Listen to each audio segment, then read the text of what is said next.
Comment se débarrasser du syndrome de l'imposteur?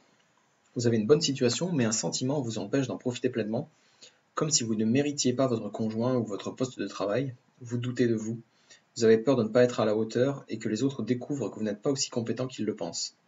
Le syndrome de l'imposteur est un problème très commun. Heureusement, des solutions existent. Dans cette vidéo, nous allons voir qu'est-ce que le syndrome de l'imposteur, quelles sont ses conséquences sur la vie quotidienne, pourquoi apparaît-il et quelles sont les solutions. Définition. Le syndrome de l'imposteur est un doute maladif qui nous fait sentir inadéquats à notre situation, que ce soit dans son couple, en famille, au travail, à l'école ou en tant qu'artiste. Il est différent de la peur de l'échec et correspond mieux à la peur de ne pas se sentir capable. C'est un des mal-être les plus répandus avec le perfectionnisme, le manque de confiance, la peur de l'échec et le complexe d'infériorité. On estime que 70% de la population l'a déjà vécu et il peut survenir dès l'enfance. Une de ses caractéristiques est l'impression d'être complètement dépassé et piégé par sa situation, comme si on n'avait pas assez de compétences, d'expérience ou de qualifications pour y arriver, mais qu'on ne pouvait plus revenir en arrière. Durant la période d'essai d'un nouveau travail, il peut être légitime de penser ainsi.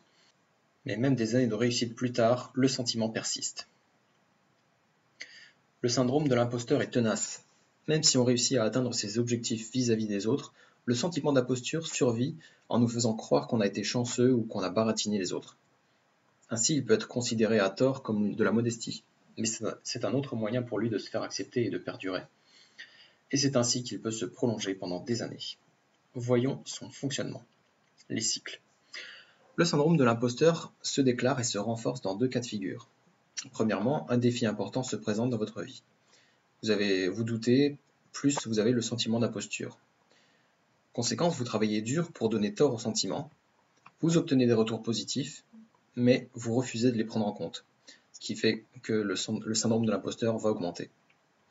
Deuxième cas de figure, un défi important se présente dans votre vie, de même vous doutez et vous avez le sentiment de l'imposture, vous procrastinez, vous obtenez des retours médiocres, et cette fois ces retours négatifs sont pris en compte comme une preuve d'incompétence, ce qui augmente le syndrome de l'imposteur. Voyons maintenant comment le syndrome de l'imposteur modifie le quotidien. Les conséquences. Les victimes du syndrome sont sujettes à un stress et une anxiété énormes pour éviter la moindre erreur qui trahirait leur supposée imposture. Une personne témoigne « Il m'est arrivé de me lever à 2 heures du matin, de m'habiller et de passer au bureau juste pour corriger une erreur mineure d'un dossier à rendre. Si je ne l'avais pas fait, je n'aurais pas pu fermer l'œil. » On voit bien qu'il est difficile pour cette personne de poser des limites à son travail. La vie privée en souffre et cela peut conduire à la dépression, des addictions, bref, à une vie malheureuse. Et comme ces personnes ne reconnaissent pas leur réussite, ils peuvent les cacher à leur entourage, une promotion vers un poste à haute responsabilité, une demande en mariage acceptée, etc. Mais d'où vient le syndrome de l'imposteur? Quelles en sont les causes? Plusieurs causes pouvant s'additionner sont possibles. Premièrement, subir des critiques ou des préjugés à répétition. Un très bon exemple est le parcours de Michelle Obama. Elle raconte que dans la société où elle a grandi, les gens pauvres et de couleur ne pouvaient pas intégrer de grandes écoles. Pourtant, elle l'a fait, mais elle restait obstinée par cette idée. On comprend bien d'où venait son sentiment d'imposture. Alors, quand elle est devenue la première dame des États-Unis, son syndrome de l'imposteur est redevenu encore plus fort. Elle a expliqué qu'elle a travaillé dur pour le surmonter et le dépasser, et qu'elle a finalement réussi à accepter pleinement ce qu'elle est devenue. Voilà comment le matraquage d'une idée fausse ou des préjugés peuvent affecter toute une partie de la vie. Les hautes responsabilités favorisent le syndrome de l'imposteur. La plupart du temps, le syndrome de l'imposteur n'est pas réel. Et on le retrouve souvent chez des personnes compétentes, voire même capables d'exceller. Plusieurs chefs d'entreprise capables de générer des millions d'euros chaque année avouent avoir le sentiment de ne pas mériter leur réussite et de ne pas se sentir à la hauteur. On pense toujours que les gens qui réussissent se sentent des leaders nés. La réalité est sûrement différente. Ils partagent nos inquiétudes. Autre situation pouvant causer le syndrome de l'imposteur. C'est le cas dans les travaux où l'objectif change beaucoup. On n'a jamais l'impression de l'atteindre et on a toujours l'impression de devoir prouver sa valeur. Par exemple, quand on est artiste, il faut se remettre en question en permanence. Le fait de recevoir beaucoup de bons retours sur son travail ou sa façon d'être, cela peut rendre anxieux de ne plus en recevoir et on se met à douter de sa valeur. Les personnes de statut élevé ou les stars développent le syndrome de l'imposteur plus facilement, car elles doivent se montrer toujours à la hauteur et la moindre erreur peut leur coûter très cher. Alors quelles sont les solutions? Alors certes, certains diront qu'il faut garder ce sentiment d'imposture et s'en servir à son avantage pour travailler très dur et accomplir de grandes choses.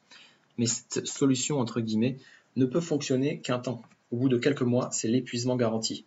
Et vous n'aurez même pas la satisfaction de ce que vous aurez accompli, car ce ne sera jamais assez. Attention, on se dirige tout droit vers le burn-out. Il faut savoir dire stop et arrêter de culpabiliser. Premièrement, ce n'est pas grave de faire des erreurs. Il arrive de se retrouver complètement dépassé par la situation, et c'est acceptable, on ne peut pas toujours tout contrôler. De même, on ne peut pas toujours tout savoir non plus, et il y a des moments où il faut mettre ses compétences à niveau. C'est très bien de demander conseil, il ne faut pas hésiter. Vous pouvez vous dire aussi je fais de mon mieux, je travaille dur, mais j'ai aussi le droit de me reposer. Le burn-out ne va certainement pas augmenter ma productivité. Serais-je à la hauteur? Ne vous posez plus jamais cette question. La seule vraie question à vous poser est pourquoi ne serais-je pas à la hauteur? Sérieusement, vous avez des qualités, des compétences, vous pouvez demander conseil à des gens qui peuvent vous aider, alors pourquoi n'y arriveriez-vous pas? Et s'il découvre que je suis un imposteur incompétent? D'abord, rappelez-vous que votre chef a peut-être le même problème avant de penser que vous êtes un imposteur. Et si dans le pire des cas, votre entreprise ou votre conjoint découvrait que vous n'êtes pas à la hauteur, eh bien ce ne serait pas la fin du monde, car vous retrouverez un autre travail ou un autre conjoint qui vous correspondra mieux. Si vous ne vous sentez pas capable de rebondir, je vous invite à réfléchir à ce qui suit. On possède une chose, un travail, une relation, une maison, tant qu'on est capable de s'en défaire. À partir du moment où on ne peut plus s'en séparer, on ne la possède plus, c'est elle qui nous possède. Tant que vous serez possédé par votre travail, vous vous sentirez comme piégé par la situation, et votre sentiment d'imposture pourra faire des ravages. La vie est pleine de possibilités, soyons ouverts. Essuyer un échec n'est pas un drame. Cela nous apprend plus sur nous-mêmes et nous rend meilleurs à notre prochaine tentative. J'espère vous avoir aidé et motivé à vous débarrasser de votre syndrome de l'imposteur. Si cette vidéo vous a aidé, dites-le avec un j'aime. Si vous avez des questions, mettez-les en commentaire. Et si vous souhaitez en savoir plus sur l'anxiété et comment s'en débarrasser sans médicaments, je vous ai mis une formation offerte dans la description. D'ici là, prenez soin de vous.